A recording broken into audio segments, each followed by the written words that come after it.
Hello, everyone. Hope you're all doing well. Let's see who's here.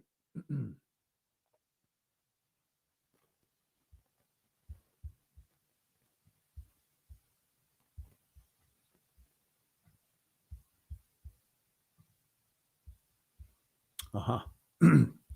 So we have Linuka here. Linuka is a new name. I think I've seen it once before, but must be new. First time. Welcome. Well, we have a little ritual here, or protocol. Just like Rahul right below you says 34M India. See 34 age, gender, and where you're tuning in from, which country, which city. So just give me all those little three codes: age, gender, and which country or city, and you're welcome to be here.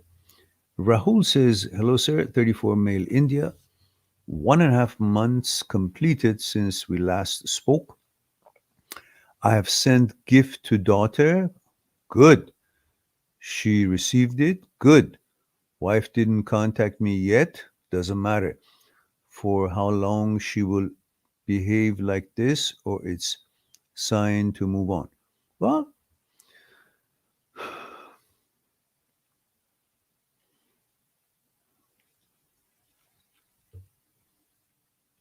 I would keep contact with your daughter, not once a month, once a week, or just because it's just for your daughter, nothing else.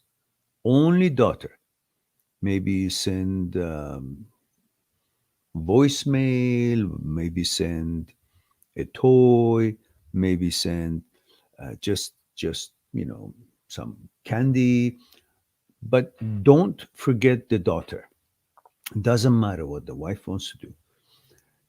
And in order to settle it with your wife, like you want to know if you should go on or not, I wonder, why are you in a hurry? Do you have another woman waiting for you, or you just want to? What's the hurry? I mean, you're not in good terms. She's not in good terms. So you just live your life, focus on making money to provide for your daughter, and don't be so sensitive about it.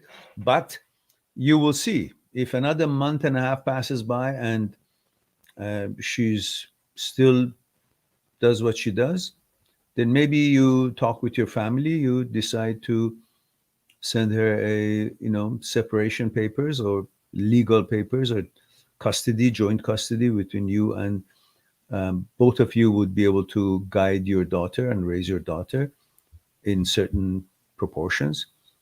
And then you become a little bit legally serious. But in case, if you have a woman waiting for you, or you just want to go and marry someone else or find someone else, but I wouldn't be in such a hurry right now.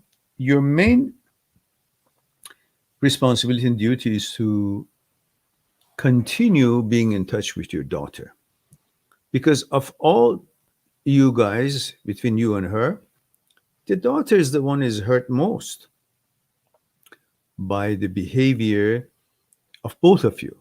Now, maybe she didn't know what you did, but at the same time, the wife has taken the child in a different city or village or something. You said sit in a different area. So you just live your life. If you meet somebody, you meet somebody. But I would wait another month and a half, constantly making sure the daughter is taken care of, and then through family maybe send message that okay, um, 3 months it's enough for any kind of a difficulty if she wants to come back. So obviously it is time for me to consider formalizing the separation and take care of what our responsibilities are toward the child and make plans for how we raise our child. And then you can be serious, but not angry or vicious or mean. just serious for the welfare of your daughter and for your lifestyle and for her lifestyle, whatever she wants to do. Okay, you know. Rahul says, should I start communicating with wife or to remain silent? She's not showing any move from her side at present. Yeah, of course, you can send her a little, and you say, and Rahul says, I feel not to initiate talk from my side because I already asked her. I'm unable to find out what should I do. Please advise. Rahul says, I want to speak with my 2-year-old daughter daily, but for that, I want to call my wife.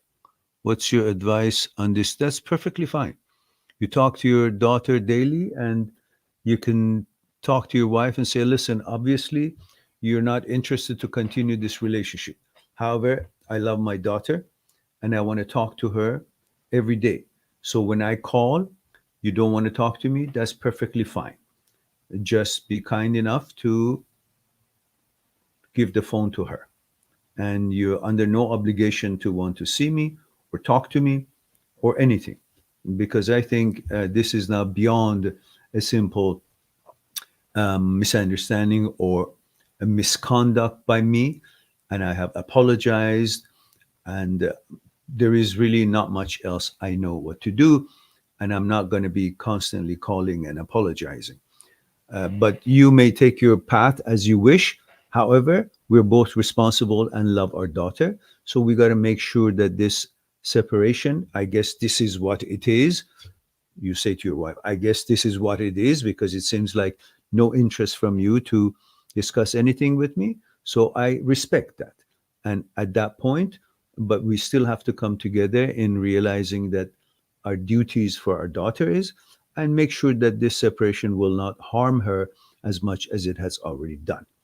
And of course, it has been a mistake by both of us and definitely mine, and I take responsibility for that, and I have expressed my regrets and apologies for that. However, your decision is very important, and if this is how you wish to continue, then uh, I respect that, and we will, take steps towards formalizing our separation. Don't say when or what and how, just allude to it. But maybe this would not be right away. Maybe you talk to her a couple of times, and if you see anything is going well, fine. If not, you will unleash this way of talking, but it doesn't have to be right away. You can still call and see what she says and say, how are you? How is life? I hope everything is so easy. Let me know anything you need. I'm here. Even though you're upset at me, that's okay. You're living in another city, that's fine. I'm still here. I'm still your husband, and I will be taking care of you. Let me know if there's anything missing in your life. And see what she says. If she's cordial about it, she's gracious about it, or if she comes up with some red tongue about it, some silly things or anger things, you say, I understand you're angry, that's fine. But anyhow, I just wanted to let you know that I'm here and I will protect both of you as long as it takes. And I would like to call my daughter every day. And I would appreciate if you give the phone to her, even if you don't want to talk to me. But I would need to hear her voice and to let her know that I'm here for her. So I wish you well, and I will hopefully talk in a day or two. And then a couple of days later, you call. Don't call the next day. And then if things didn't go this way, and then you unleash the other one after a month of this kind of a cold behavior from her, not right away. I hope it's clear. And we have a super chat that I traditionally got to go to that. I just saw it. It's a seasons or four seasons. Oh, that's a cute name. Four seasons. We have a super chat for $20 and says, thank you, Mehran, for your input. Carpe diem. Oh my goodness, there's Carpe diem again. My heavens, you're always supporting the channel. It's very kind of you. You really don't have to do that every time. It's always a pleasure to see you here. Hope you're doing well. Hope life is treating you well, and hope mom and dad are doing well. And I'm going through some hardship myself here. I just finished emptying my mother's apartment for the past week. We've been busy taking all the personal things and giving it away to people who would use it, from neighbors or whoever could see that we have put it up for free for people to come and take it, because it would please me to see somebody's using the furniture or the personal belongings rather than throwing them out. So mom is not using it, and it's very emotional, I'm sure, as you know, the papers, the pictures, and all that. So I hope your parents are doing well, and you're keeping your chin up. There's no other choice. And for Susan, how did you deal with the loss of your father? Oh well, I'm still dealing with it. There's no certain way to deal with it.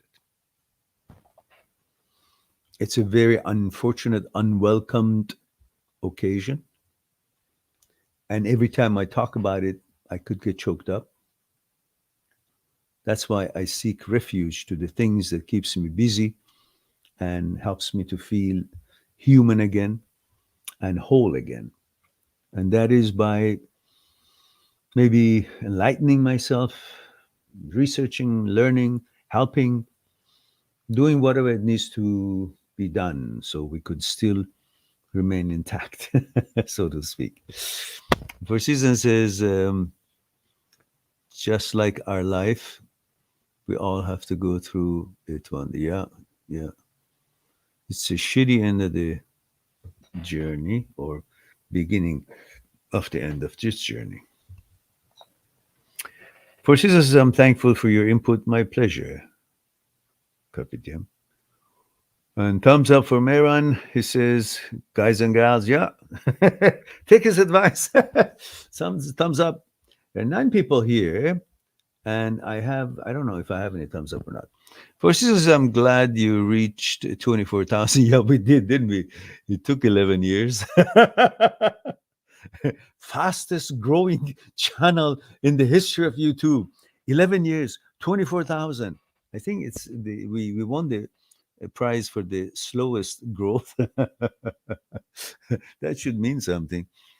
And he says, baby steps, going too slow. Yeah, I know. You need 500K subs. You deserve it. Thank you very much. I appreciate it, Kapitän. Very kind of you. Very kind of you.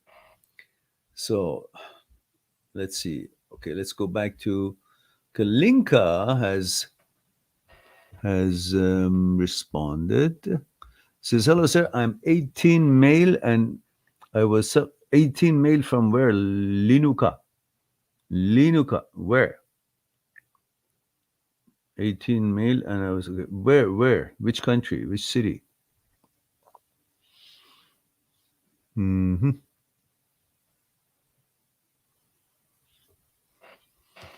Linuka says, hello, sir. I'm 18 male. I have a big exam in 2022, but I don't feel like to study.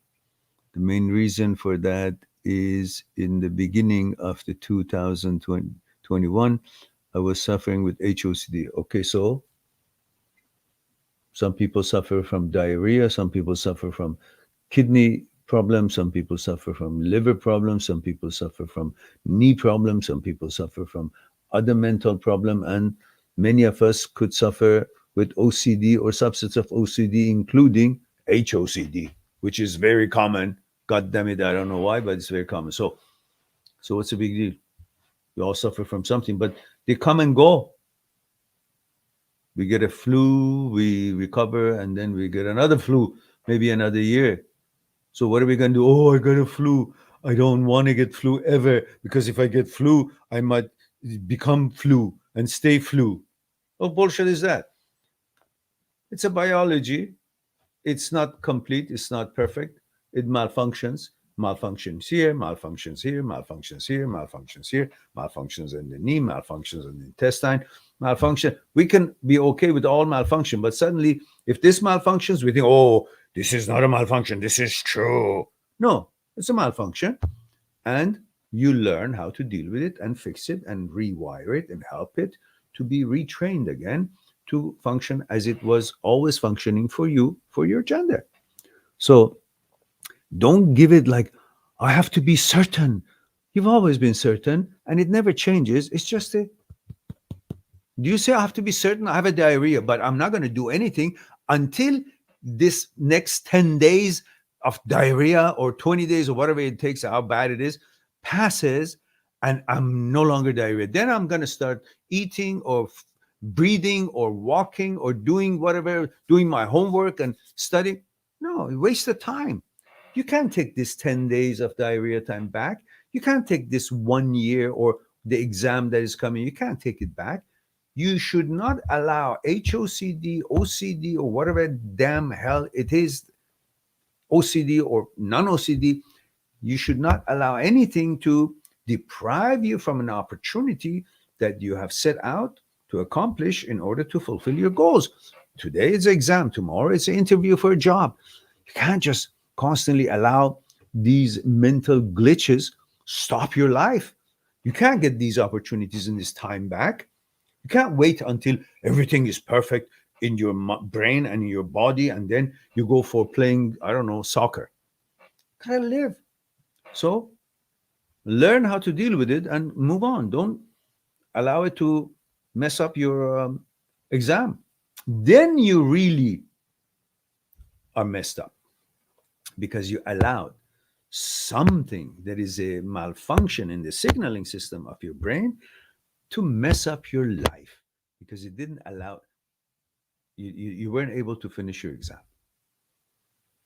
You have to understand this is a glitch and it will eventually go away by the way and techniques that the psychologists have already proven and researched on it. And you will, it may take a year and a half, 2 years, 3 months, 2 months, 2 weeks. Who knows? It may go and come back and forth. Doesn't matter. You manage life. There's nothing perfect in this life. You manage life. This is what we are, human beings, with all the shit that goes with it, with all the opportunities and pleasantries that goes in it, and with all the pain and suffering that it's most of it is. The smallest one is this goddamn HOCD. But learn it. The science is there, the research is there, and it can help you to rewire it because you haven't changed. Everything is still intact. You just cloud it because this thing is malfunctioning. You got to help it because you're the boss of it. This is not your boss. You're the boss of this. So you got to help it to bring it back to the normal behavior as it was designed for you. For you, it was designed to behave as a heterosexual male. For a homosexual male, is designed to behave as a homosexual lifestyle. And just as you get HOCD, homosexuals get HOCD as well. But it's just reverse of it. They think they're heterosexual and it freaks them out. And in your case, makes you feel you're homosexual and freaks you out. That's what nature of HOCD is. It always attacks you with the opposite of what you are. In other words, if you never knew what your gender is, like you were born in an island and nobody else lived there and you didn't see another human being, if you're hit by HOCD, homosexual HOCD, you know that you're heterosexual. Because HOCD never hits you with what you are. It hits you with the opposite of what you are. So, in fact, if you're hit by HOCD, you got to go celebrate. Say, aha, I knew all the time that I was heterosexual, so here it is. If that's what you like to be, and that's what you've always been. And vice versa for the others. All right. Now, cool it. Don't go fuck up your life. Go take the exam, prepare for it. They don't care if you're dealing with diarrhea or HOCD or whatever. They're going to give you a failed grade, and you don't want that shit.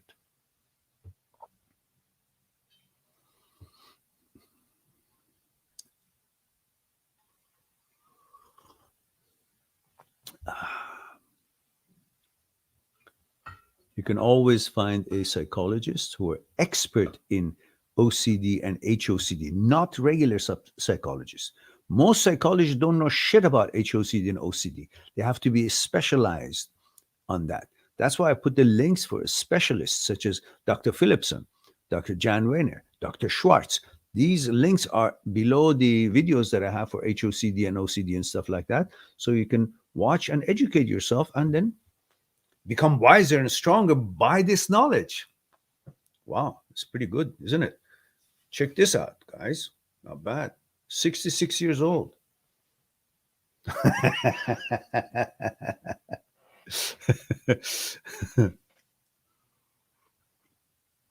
All right. Be funny. Laugh it off. These things are just nothing to bring you down. You guys are elephants. And these things are just a mosquito on the elephant's skin. Can't do harm to you. Just shake it off. And if you need be, the help is there. Psychologists specialize on that. Make an appointment with them. They'll help you even further.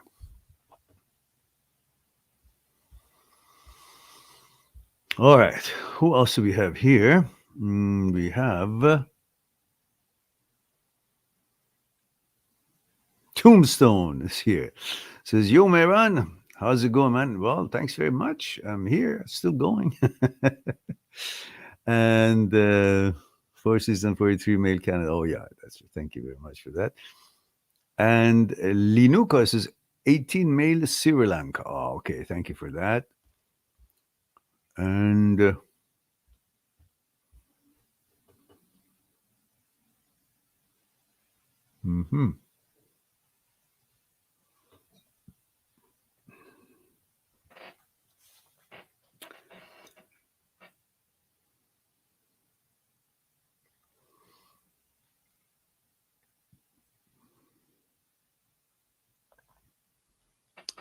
Bear, what?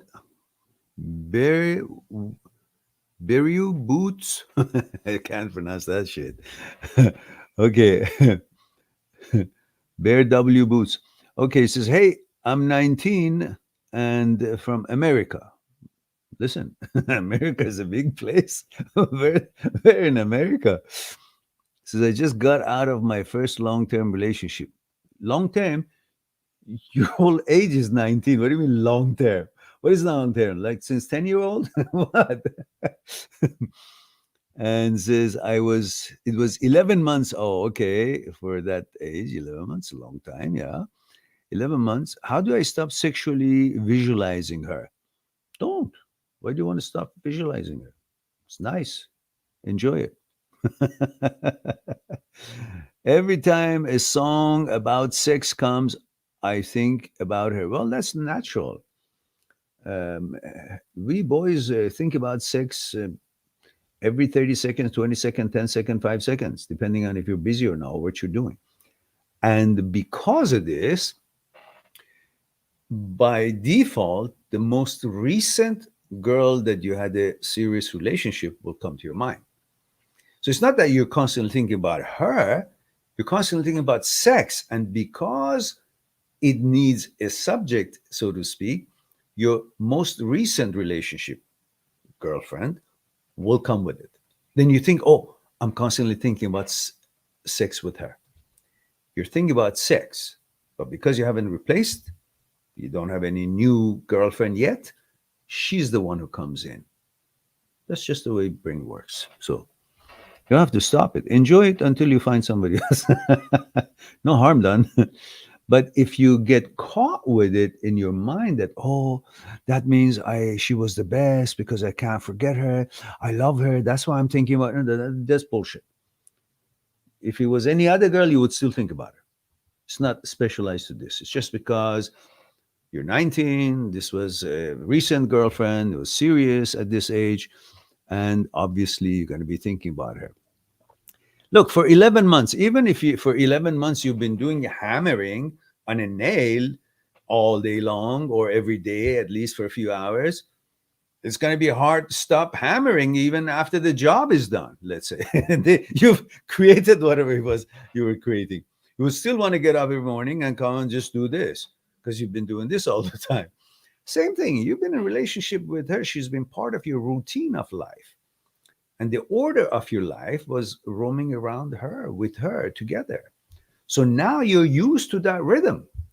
And you're constantly missing her or thinking about her in everything, things you guys did together, whether it's sexual, whether it's just platonic and things that you were both fond of, this will all come to your mind because it used to be your routine. Every day was kind of programmed yourself into it. So it's going to take time till you stop thinking they got to still have a job to hammer it out. So get busy with your life, meet other friends. This is not the last or the first. There are going to be other girls, and you're going to break up with them too, and so on and so forth. So at this age, you hardly know who you are, let alone know what kind of girl you want. So this girl was the girl that met your expectations at this age. But a year or two from now, you wouldn't even want her because you both have grown. You would want a different kind of girl, different maturity, and she may want a different kind of person. Again, because both of you are maturing, your consciousness level maturing. So this is just normal, part of being a young man. All right, Timothy Samuel says, "Hey, Meran, hello, Timothy." Says, "Oh, I love your humor." I don't know. I mean, I didn't see the humor myself. I'm in the jungle. I can't see the trees. All right.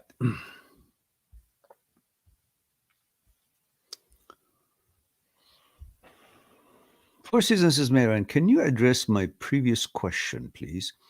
Can you talk about how a person can handle apparent illness, accept that suffering is part of life, how to take care of oneself? You know, when something is the only thing that one can do, there is no need to know a technique for it because it's not something that we can avoid it. Parent not getting sick, parents not dying. I have been an athlete pretty much all my life, into sports and healthy eating, healthy behavior, healthy lifestyle, healthy mentality, whatever I could do to keep myself healthy, physically and mentally. But I can see it little by little, I'm deteriorating. I haven't done anything wrong. My knee is not as strong as before. I can't jump anymore. I can't run and stop fast like I used to in tennis or soccer or whatever. And this is a shock to me because I'm still in my brain 25 years old. I can't see that this body as strong as it is. And I still go to the gym and train pretty heavy and pretty good a long time. But I'm not used to this. But what's the choice?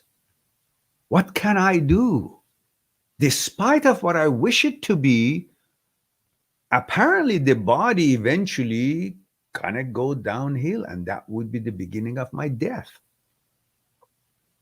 So it's not like how I can handle it. How I can handle it is by understanding that this is the only way that it's gonna go. I cannot fool myself. I can wish for it. I can cuss about it. I can be pissed off, and I can say the way I treated myself and others and life and in general, why would I not be able to run or walk as I'm used to 10K a day or 6K a day? Because that's the way it is. And because that's the way it is, I can't do anything about it. So I can't expect myself to be able to handle it in any other way other than recognizing the reality of life. This is the way of the river. Accepting the fact that I don't have a choice. This is the way this water is going to roll down the river. So it's not about handling it. It's about understanding that this is the way it's going to crumble. This is the way it's going to flow. Do I like it? My mom is in the care facility. Having gone through emptying the apartment, emotional every moment of it, there is nothing I can do. I wish I could. I wish I had the powers that I could heal everyone and myself. So it's not about how I can take it by a special technique. It's about recognizing this is the only way things happen for every single human being when they get old enough. As unfortunate and unpleasant it is, as emotional as it can get,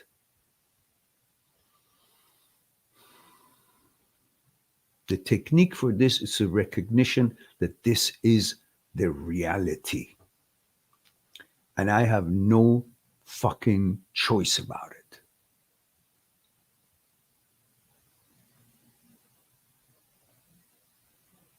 My dad's gone. I still look at his picture and thank him for what he taught me and the kind of father that he was. I love him as if he's biologically alive. Because although we biologically expire, in my opinion, we're never dead. Because how can the energy that flows from one end of the universe to the other end of the universe and has been the magical potion that has created us, every one of us, and every single thing on this universe?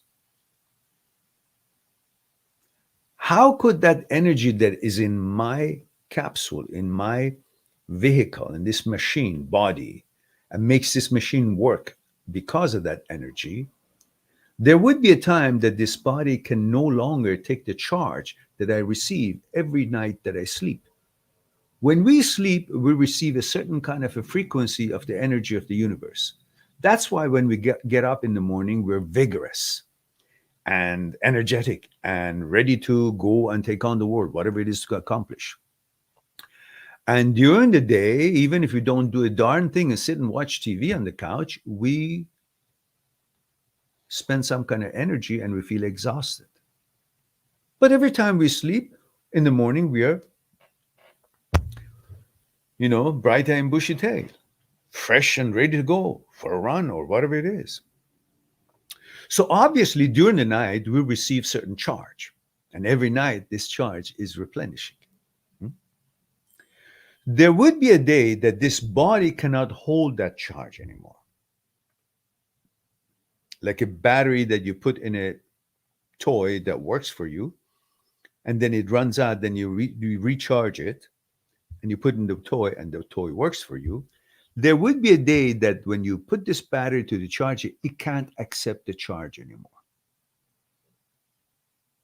The charge is there. It just can't hold the charge. The charge doesn't die. It just can't hold the charge. So my body can also eventually someday, our bodies get to a point that when we sleep, it doesn't hold as much charge as it needs for the function of the next day. The charge is still in the universe and still flowing. So it is only my machine, my box, that cannot hold the charge. But the charge itself is not dead. And whatever I produce with that charge, it doesn't dead. My consciousness adds up to the Akashic library, the universal consciousness. That's how the universe gets wiser and more experienced from all aspects through our experiences through this life and the knowledge that we capture in our consciousness. And the consciousness is now becoming part of the tentacles or storages of the universal consciousness. So in that way, the energy doesn't die. My energy and my finding through that energy doesn't die. It just goes back to the universe, part of the universe. So I don't die. Let's say our parents don't die. And all their help and energy that they spent to build something in their life and affect our lives with it is the evidence of their still existence, because I'm using all that energy and know-how, knowledge and teachings and whatever they left for me in knowledge and material and non-material stuff. I'm still using it. So how could they have been dead? And how could I eventually die? Plus the fact that my energy and my knowledge and my experiences goes back to the Akashic library of the universe. And the energy that comes to me and takes whatever I have and extends outwardly, expands it to the universe, that takes away my knowledge as well and adds it to the Akashic library of the universe. That doesn't die either. So, in fact, I'll be alive in consciousness, and I don't know what happens afterwards. Maybe there would be another body I'll be, experiencing in, I don't know, some of the planets or some of the time. I don't know. But I know that what I learn, it adds to the universal mind, and the universal energy and the library will enhance itself by my experiences and contributions. And what I do doesn't die. I may not hold the energy, but the energy doesn't die. So the energy that runs me cannot go anywhere. Why? Because it came from the universe, and outside of the universe is what? It's still universe. So it still roams around the universe because the energy cannot die. I may die, but the energy that ran through me and keeping me alive, where does that go? We know energy doesn't die. So that still goes and stays in the universe. So I'll be alive in the energy form, perhaps not in the biological form. So that's why I say, I don't think we die. Yet to be found. All right.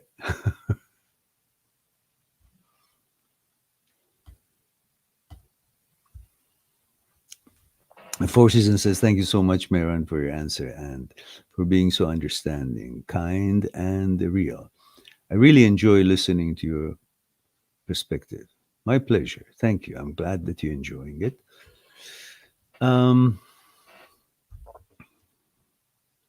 Bare Boots says, that's beautiful. It makes me view how small my life is right now. I don't know who I am and don't love myself yet. How do I start loving myself and have self-esteem? Well, you you must understand why you should love yourself. Why? If you think that you're you and only you, and your contribution and your life is only about you, then yeah, maybe there is only so much reasons to love. But when you see that you're an integral part of my life, that you don't even know me, and I don't even know you, and millions of others, if not all other beings in this world, because everything that you do, somehow, somewhere, it has a ripple effect and affects something else somewhere else in the world. So your being, just being here, filling your position in this whole picture puzzle of universe that puts it all together, you're filling a spot, and that spot holds the integrity of the universe, and its actions, it ripples and affects other people's lives in one way or another that you are oblivious to, and others don't even know it was you who made that choice that day, which made their life to have certain kind of effect on it. So therefore, you are far more important than you ever knew, that you ever looked at yourself.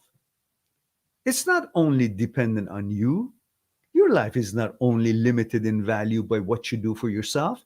Your life is unlimited in value because everything you do, it affects somebody else's life somewhere else in the world, and you don't even know about it. So your worth and value is far beyond what you think you are. Don't forget that. That's why we're all responsible to take good care of ourselves. Because the longer we live, the more we affect other people's lives. And if you're good people, the more we affect other people's lives positively. Stay strong and healthy. Do your best. Your value is not limited to what you accomplish yourself, only as you're a conduit and you're a catalyst to other people's success and well-being all around the world. All right. Let's go to where we were.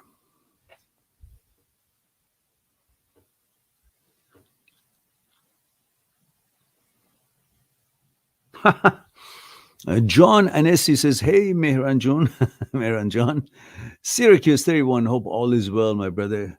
Good to see you here, there. How are you in Syracuse? It's been a while, hasn't it? Timothy Samuel says, hi, Mehran, my name is Timothy, 24-year-old, living in Sydney, Australia. Oh, my goodness. How are you guys doing there?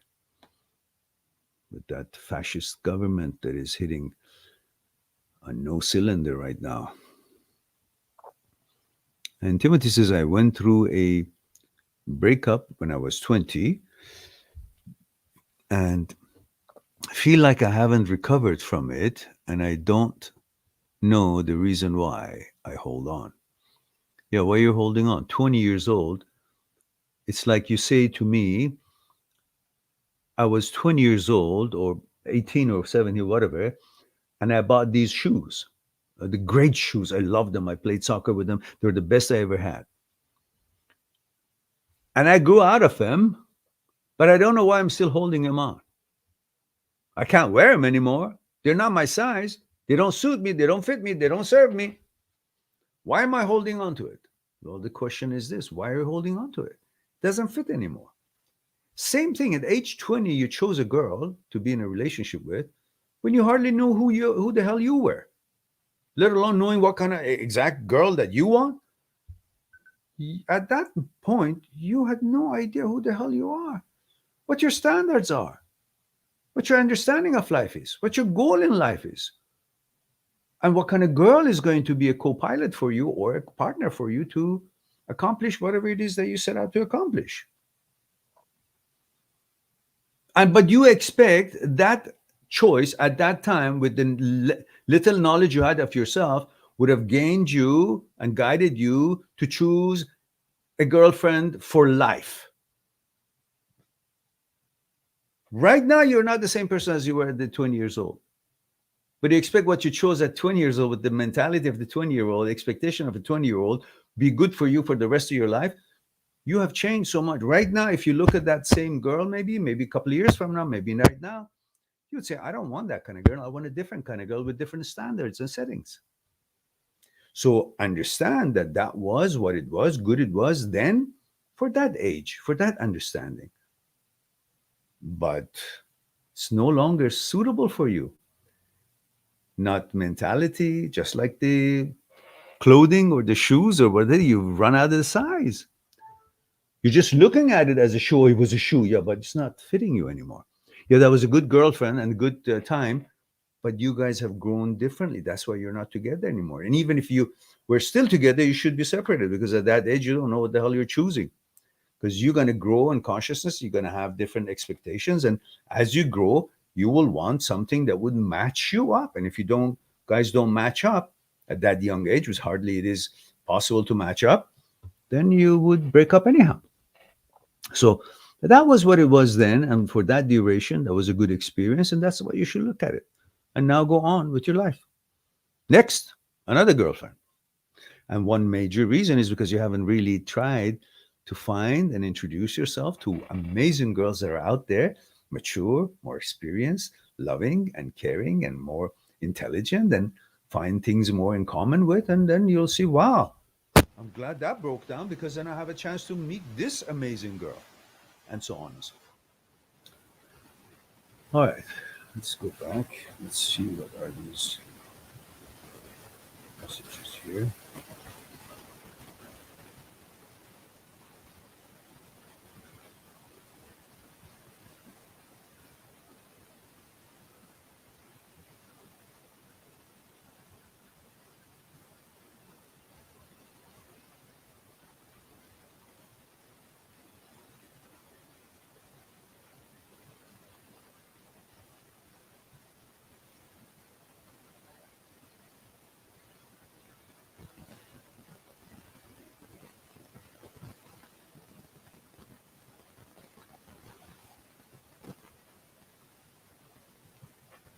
Okay. All right, sorry with that.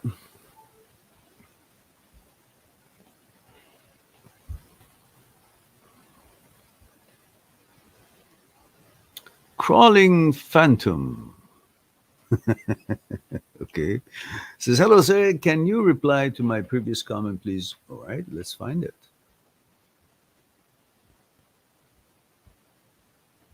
There are no comments here.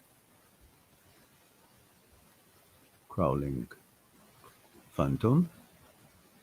It's the first message I see from you.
Timothy says, thinking and regretting for wasting so much time.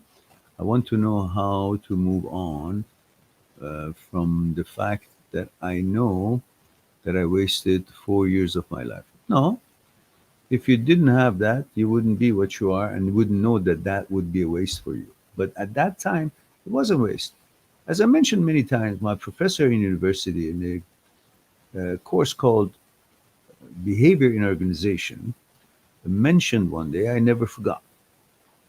He said, at the time one makes a decision, one believes that that decision is correct. Otherwise, he wouldn't make it.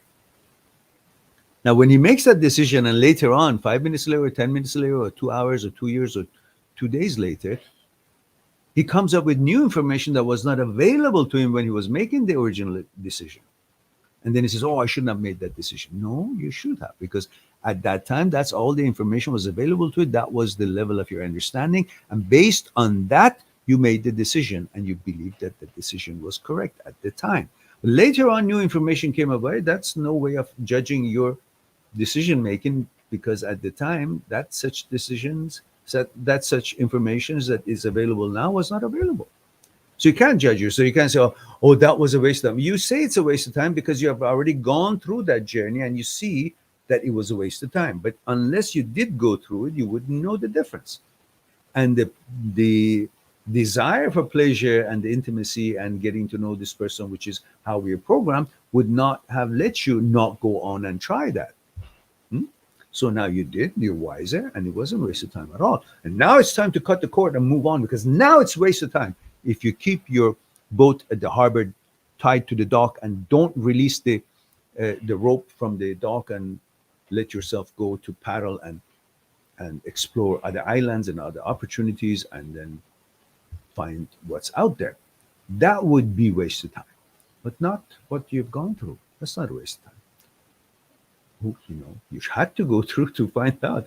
It's like saying, I practiced 4 years to become a best soccer player in the world. Now I know that was all a waste of time, because this is how I should play. What the hell? If you hadn't gone through the practice, you wouldn't be able to be as good as you are today. And all these events of life is what we think we need to do at the time we make a decision to do them. And of course, granted, we got to do our best to make the right decision, given the facts and consequences and circumstances and all that. But if we think of it logically, and if we are taking care of the due diligence, then we got to go through the experiences that we go through in order to become who we become. We just don't grow out of the ground the way we are today. It was a journey till we became who we are today. And that continues to be a journey. By the exercises and experiences and the mistakes and so on that you make, you become and you learn and you become wiser. That's what makes you to be who you are. So stop that nonsense and go on, live your life, and accomplish what you set out to accomplish.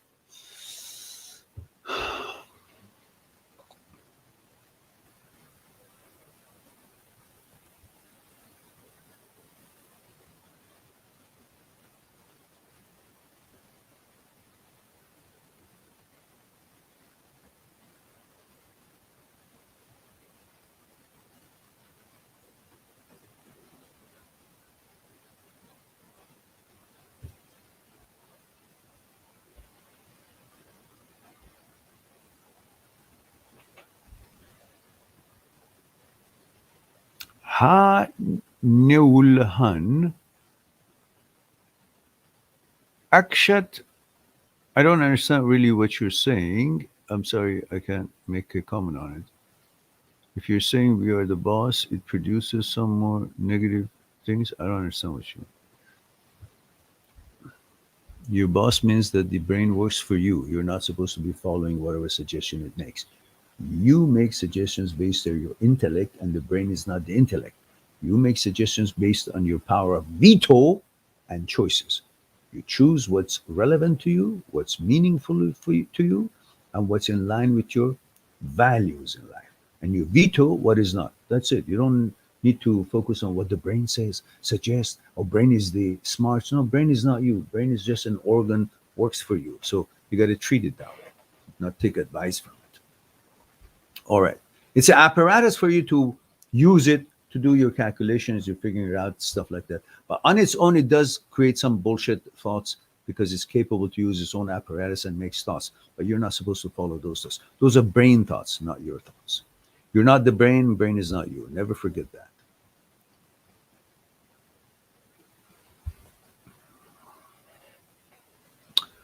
All right. Haneulhan says, hi, I'm 27 from upstate New York, female. Thank you. You could have said it all in one message. F27 upstate New York. But I appreciate that anyhow.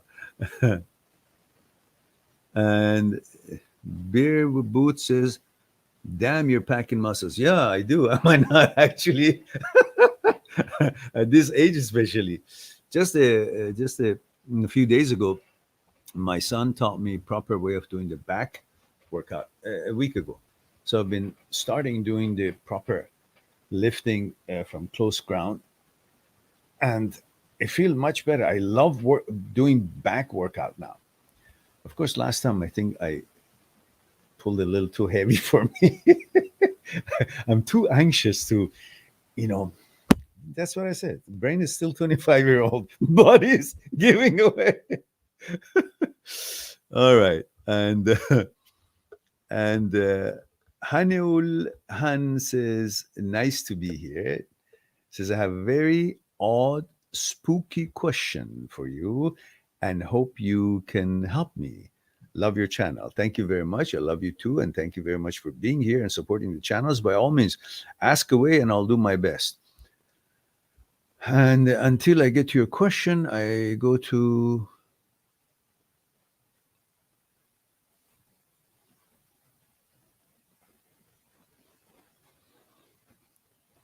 if we determine, Akshat says, if we determine, can we resolve it by own without any psychologist? Yeah, you can. By learning, educating yourself with the videos that I've made here, with the links of the um, psychologists famous in the world, experts in OCD, HOCD, and subsets of OCD, such as Dr. Philipson, Dr. Jan Rayner, Dr. Schwartz. All these experiences, and I've made many videos for you guys, hundreds. And one very interesting one is the one that focuses on separation of the brain and you. That the brain is not the intellect, brain is not you, and you're not the brain. Therefore, brain thoughts are not of interest to you, and you are not supposed to be following the brain thoughts.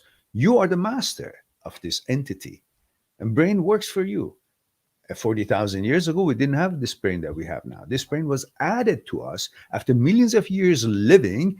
This was added to us 40,000 years ago, gave us the ability to think and speak. And that's when the problems start.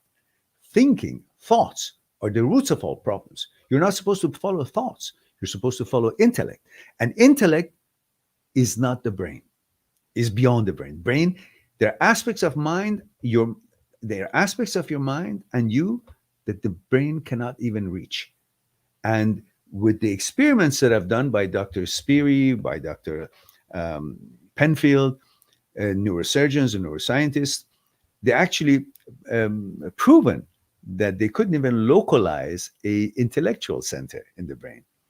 They could localize different things, but they couldn't localize intellect or consciousness. They can't change the consciousness by probing the brain. So I have made a elaborate video on that, which I invite you guys to watch it to see the separation of the brain and you, and that they're two separate systems, and the brain cannot reach you through the experiences of Dr. Speary, Dr. Penfield, Dr. Owen, Dr. Libet, brilliant neurosurgeons and neuroscientists. And these are all Nobel Prize type of research that you might want to check it out and see what I've said in it. It's a bit long, but take a cup of coffee or tea and enjoy it. And I highly recommend you guys to watch this video to help you to understand that you're not supposed to follow your brain, because brain is just an apparatus. It's not you. You are beyond the brain. There are things that brain cannot even reach, and it's only in your power, not the brain's power. And you are the master of you, not the brain. So if you understand that, that'll help you to get over your OCDs and HOCDs and other subsets of OCDs and so on. Let me get this for you.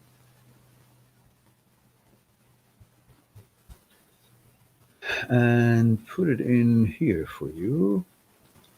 It is called You Are Not the Brain and the Brain is Not You. OCD, HOCD. I highly recommend it, you guys. And I've got list of all these other things for you, and I've actually stamped, marked them different parts of the video. Here's the link for you.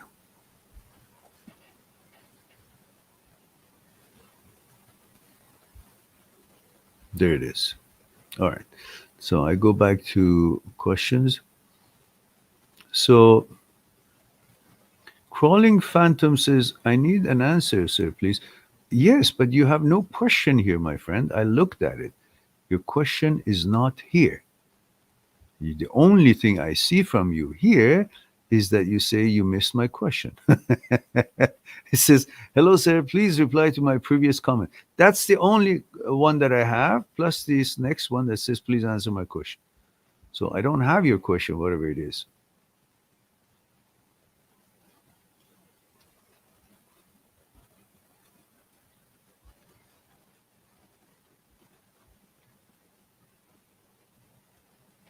Crawling Phantom. Okay.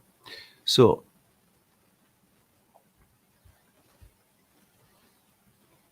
Pat Santo says lol. Why? I don't know why he said lol.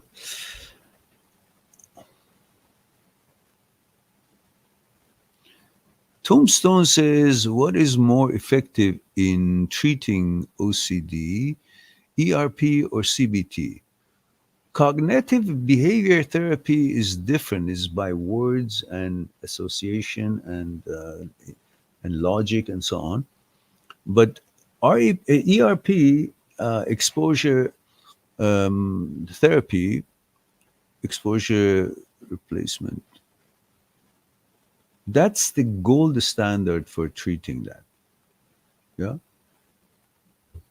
that's a gold standard. So if you have a specialist that can actually knows what they're doing,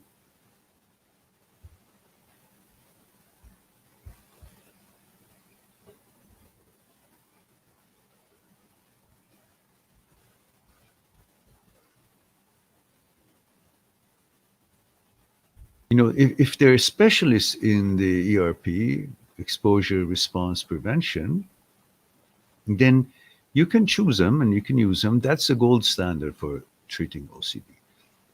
The CBT is also good, but it's a different approach. So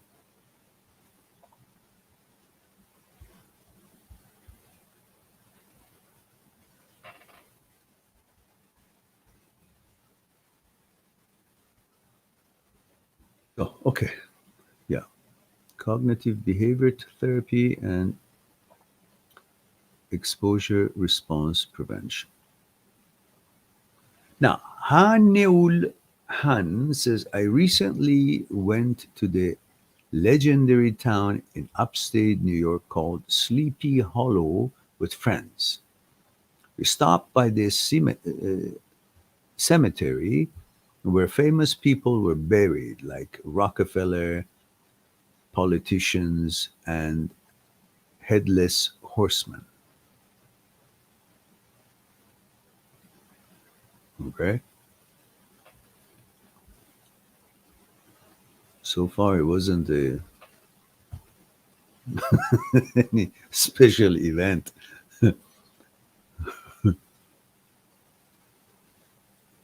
Says we took pictures at the cemetery, and after that weekend, we found out all our credit cards got hacked on different days, and my dog got sick out of nowhere. Coincidence? Yes. Or did the bad vibe follow. Nah,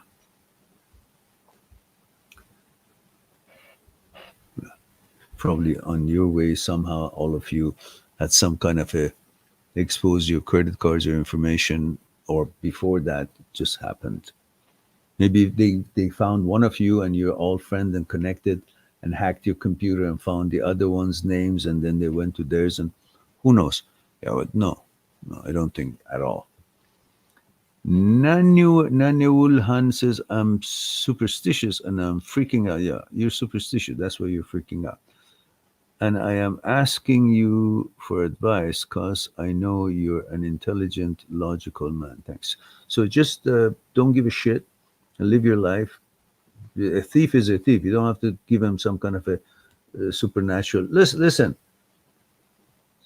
negative. Why? Do you think like the ghost of those people will come after you?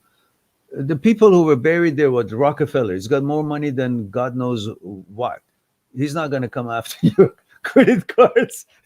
Those are like rich, rich people's, ghosts. So what would they have to do with your credit card? So put this bullshit aside and just understand some thieves and some hackers got a hold of it somehow, and so happens to be coincide with whatever.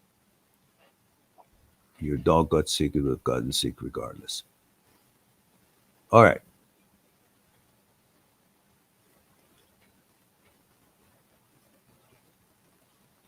Hans says, I keep overthinking, analyzing, and freaking out. Don't. I even saged. Okay. Just weird. Worried my life. Worried my life was quiet without events like this before, and now I'm stressing out. Thank you, sir. Don't stress out. If you really believe in that stuff, well, they're just if as if they're bad ones, they're good ones. So you can focus on the good ones, good spirits, and they'll help you out. All right. Let's go to Pat Santo. Says, I from New York, 26 male. How you deal OCD intrusive thought? Look, obviously English is not your first language. So regardless of what I say here, fast is not going to be that comprehensible for you, or comprehensible. So if you wouldn't mind to look at the playlist that I have for OCD, and you can stop it or pause it and understand it and let it go. There are hundreds of videos for OCD and subsets of OCD that I have here. So you can just go through the list in the playlist of two major playlists for OCD and HOCD, if that is your concern, but OCD in general and subsets of OCD. And I have links of many psychologists, psychotherapists that you can use and help yourself to learn it, because it's a big question, but it's just one question, but it takes like 2 days to answer it. So go find the videos.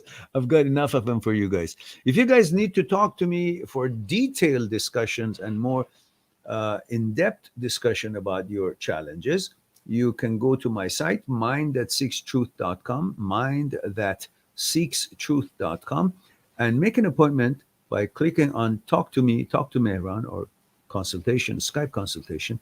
Via Skype, make an appointment for an hour, and usually for new clients, when they register for 1 hour, I'll add another hour. It'll be 2 hours. And we'll have plenty of time to discuss what's concerning you one-on-one on Skype. And we have Four Seasons says, oh, we talked about Four Seasons, thank you. And mhm, mhm. Bear Boot says, got me almost crying on Friday night. Thank you. I never thought about that way. Okay, then. Let's see where Bear Boot is.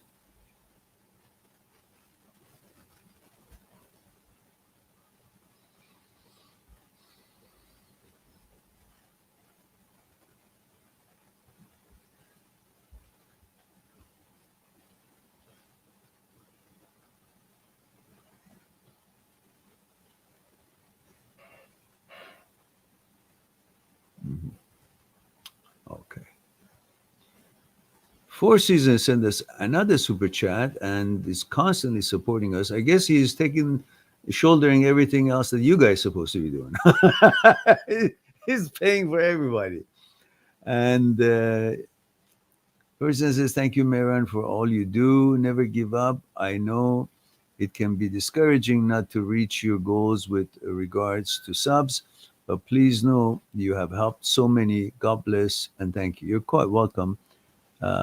Carpe diem. Thank you very much for your support. As always, I appreciate you being here and being part of this group or any group that you choose to join, whichever night our live stream happens to be on.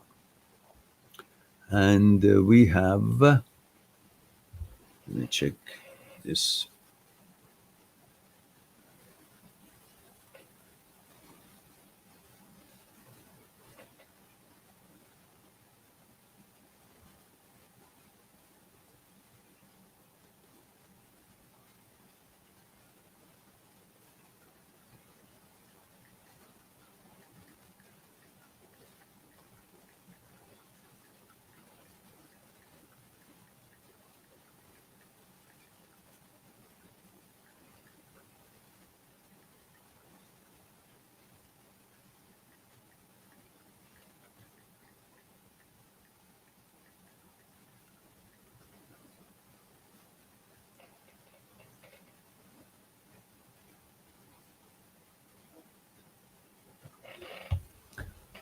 Um,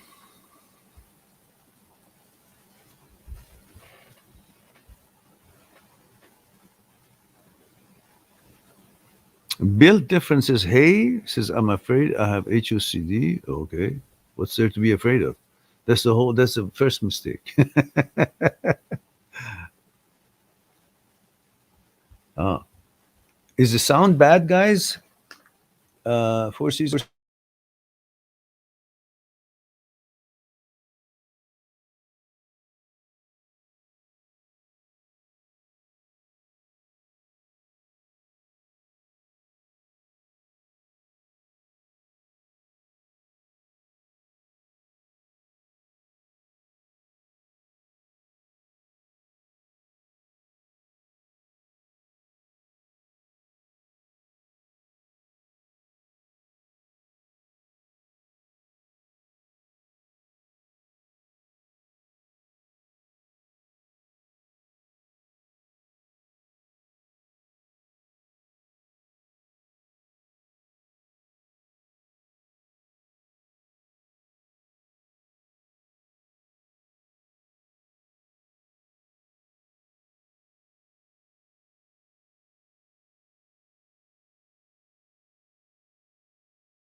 Jesus, how long have I been talking? And it's been mute.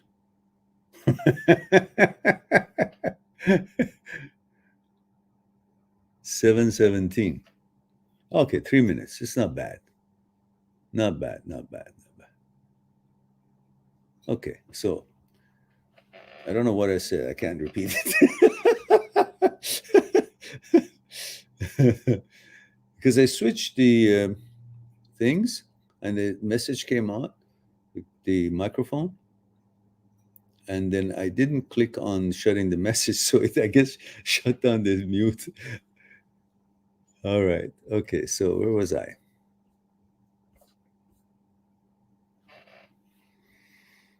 Timothy says, "Thank you, Miriam, for answering my question." And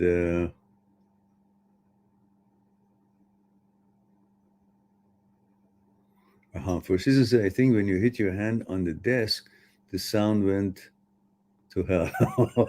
Okay. Okay. So I think, yeah. Okay. I guess we got that.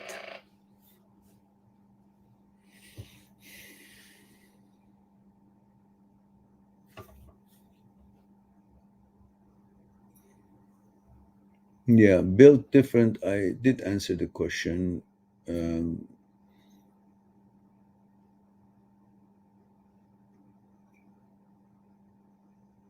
yeah. The answer was into you checking out the two playlists. One is focusing on interpreting the thoughts that show up with HOCD and understanding the sequence of the events in the brain as it interprets certain thoughts. So you will know what it really means rather than what it seems to be referring to, which would be, not the factual actuality of it and not what you should take from it. And the other one, and that one is called intrusive thoughts, transient thoughts, OCD, HOCD, negative thoughts. And the other one is focusing only and very importantly on separation of brain and you, that you're not the brain and you're not the thoughts that the brain makes. And the thoughts that the brain makes are different than the thoughts that you make. So it focuses on showing you and proving to you philosophically, intellectually, logically, and scientifically that you're not the brain and brain is not you, and you're separate from the brain and brain is separate from you. The separation between brain and you sets you free, which is a big part of understanding how to manage and move on from HOCD until the way you learn how to treat these thoughts and treat the brain's thoughts helps the brain to wire itself through neuroplasticity based on how you treat the thoughts that show up. And then you help the brain to get back to its manufacturing default for your gender. However, it was naturally behaving and normally behaving, it's now gone into a glitch of malfunctioning.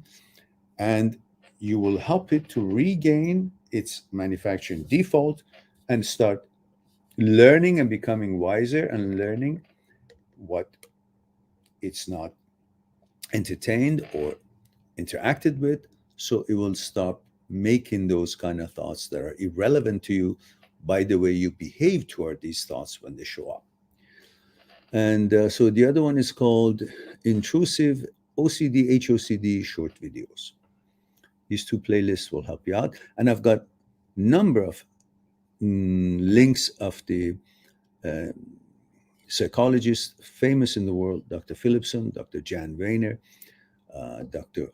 Schwartz, and many other therapists that they are actually listed, and you can enjoy their discussions and lectures and so on, and educate yourself on that topic. So no need to freak out, just educate yourself, because then you become wiser and stronger. And many psychologists have proven that when you go through HOCD, you actually become stronger and you become a, a great version of you by more knowledge and how to handle the brain, and you become more powerful with that wisdom. All right.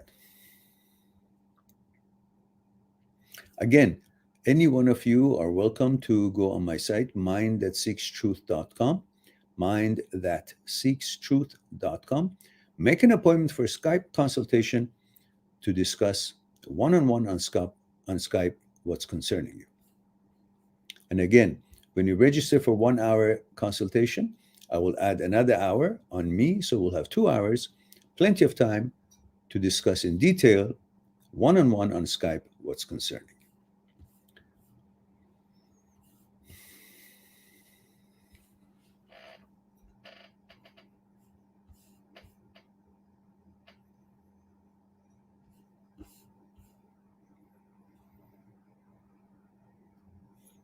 Built different. I did respond to your question, dear. So please watch those videos because they're there for you and they're plenty. You'll get lots of knowledge and education. It'll help you out. Plus the links of the psychologists and psychotherapists that I put there. You'll be fine.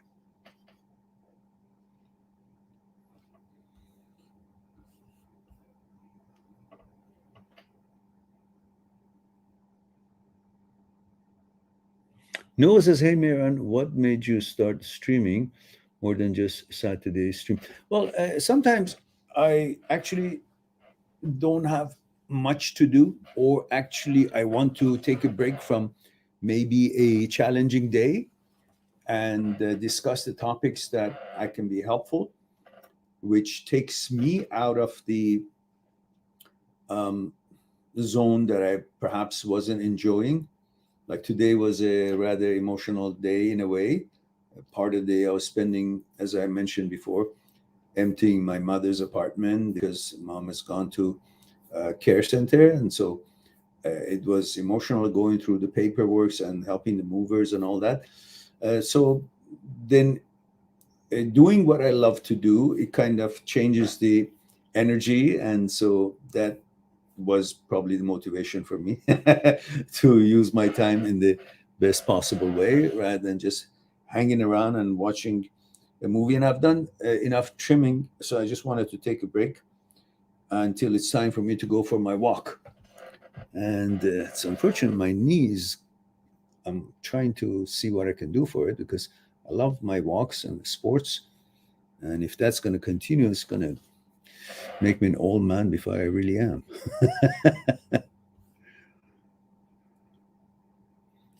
Haniul Han says, thank you. You're quite welcome, dear.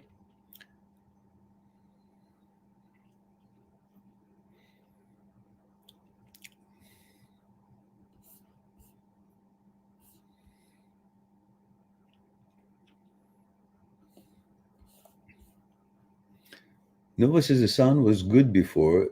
It's mute now. Well, I guess that's a long time ago. Yeah.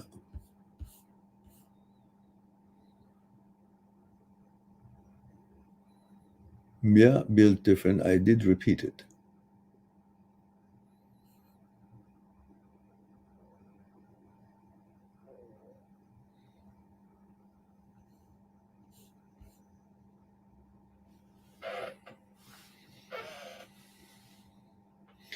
Um, Built different. You don't have to remove anything. If you watch the videos that I've recently come up with, I mean, in my live streams, and I have, I think I've trimmed them and I put them on with the proper title that you can recognize them. But you got to treat thoughts as what they are, thoughts. Consider yourself the ocean and consider thoughts ships that use the ocean as a pathway to go from somewhere to somewhere, to travel on it, appear and disappear. If you think that way, you will understand what I'm trying to say. Every time a ship shows up on the ocean water, it doesn't change the ocean. It just becomes visible because it's floating on the ocean. Ocean facilitates ships to become visible. Regardless of what this ship is carrying, regardless of the content that this ship is carrying with itself, it does not affect the ocean. Ocean remains ocean, and the ships remain ship, and they just have the opportunity to float and travel, become visible because they're on the surface of the ocean. For mere existence of the ocean, it becomes possible for the ships to become visible. That's all. But they don't change the ocean just because they're now appeared. Same thing. You are you. Thoughts show up in the screen of your head. Just because thoughts show up in the screen of your head, they're not going to change you. They don't have the power to change you. They can suggest, they can show, they can have image, they can have suggestions, but that's what the thought is containing, what the content of the thought is, what the thought is carrying, like the ship that is carrying certain commodity. But that's not going to change the ocean. And the same thing, the content of the thought cannot change you. It just becomes visible and you notice it because it's on the screen of your head. But it's a place where the thoughts show up and disappear. If you pay attention to them, they'll stay in your mind longer. If you just notice them, recognize them what they are, call them what they are. Oh, that's a ship. Oh, that's a thought. Oh, that's an OCD thought. Oh, so that's an HOCD thought. It's not me. You call them what they are, recognize them, call them for what they are, and then let them go and you get busy with your whatever it is you want to accomplish. So you ignore them after you recognizing them what they are. That's it. You keep doing that, eventually the brain learns he's not going to be interested in making something out of this. So they be trained to create less and less of these thoughts because they don't get any feedback from you. But the more attention you pay to it, the more it goes back and forth because the brain kind of answers, and you answer, you debate, you argue, you this, I'm not this, how dare you be here? I'm not that, it's against my religion, against my values, or whatever. There's no need. When somebody is impolite and pass you by and says something, what? Every time somebody is impolite, pass you by, you want to grab them, start beating them or fight with them? You tell them they're low class from low family, let them go. So they say shit and they go. You don't pay attention, eventually they become embarrassed and put their head down and go because there's no reaction. You start fighting with them, there's more time you're spending with them. This is more shit. That's all. Otherwise, neither way, it's not going to change you. So don't freak.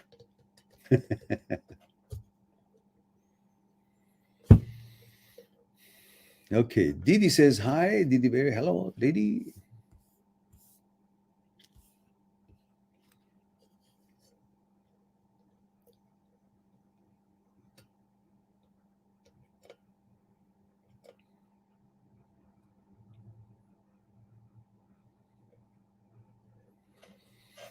Built different. I can't turn this into a consulting experience. That's why I have many videos for you. It's available to you 24/7. You got to go, and this not this one sentence that I can tell you that. So okay, it's the whole thing, stuff that you got to learn and train yourself and do it on daily basis. If a thought shows up, it's a simple way of ignoring it, pretty much. But you got to watch the videos to become really good at it, and then you're not afraid of these thoughts because you realize they're thoughts. That's all. That's all. All right.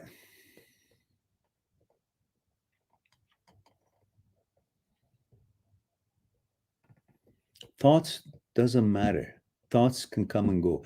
Allow thoughts to come because thoughts can be. Accept that thoughts can exist. But because they exist doesn't mean they're going to change you. It's like ocean accepts the ships exist. That's all. But they come and go. The ocean doesn't send the Coast Guard every time there's a ship appear because when the Coast Guard goes there, then they want to search. It takes longer and more attention paid to that ship. Just the ocean says, the hell with it. They can come and go. I don't give a shit. The sooner they come, the sooner they go, the more time I have to enjoy my scenery once they've gone. So I don't pay attention to them, so they don't have an excuse to hang around. So ignores them. So, oh, another ship. Okay, go. Just keeps eating his food or plays with the fish. All right. Matthew says, Matthew, male, 5'11" weighing in about 205 pounds, 205, 5'11". Hey, you're 2 inches taller than I am. And 25 pounds. You're a little bit heavy, aren't you? Go on a diet, man. 10 pounds, lose 10 pounds, I think. And reach 68 inches, Prince Albert, Saskatchewan. Okay, good. And build differences. Thanks so much, man. You're welcome. Nova says, stay strong. Okay. Chris says, hello, good to see you. You're safe and well. Thank you very much, Christine. Appreciate it, dear. Let me know where you're tuning in from and the age. Remind me if we've talked before or not. Seems to be a new name. Addition.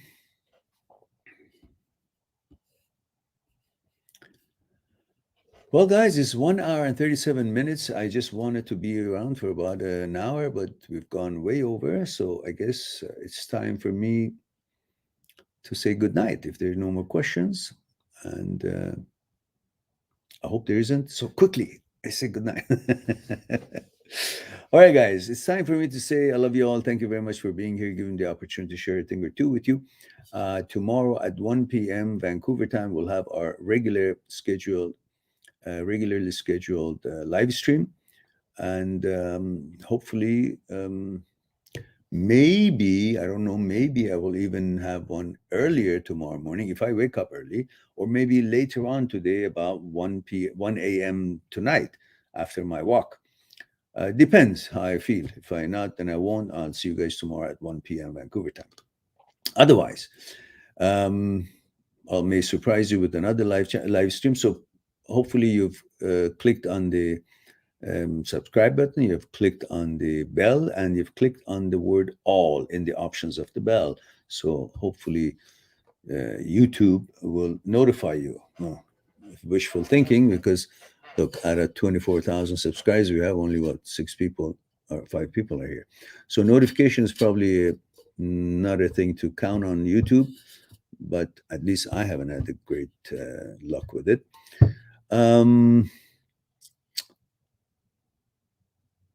Yeah, no, we'll have it tomorrow. So in the meantime, be good to yourself and to the others. I'll talk to you soon. Bye for now.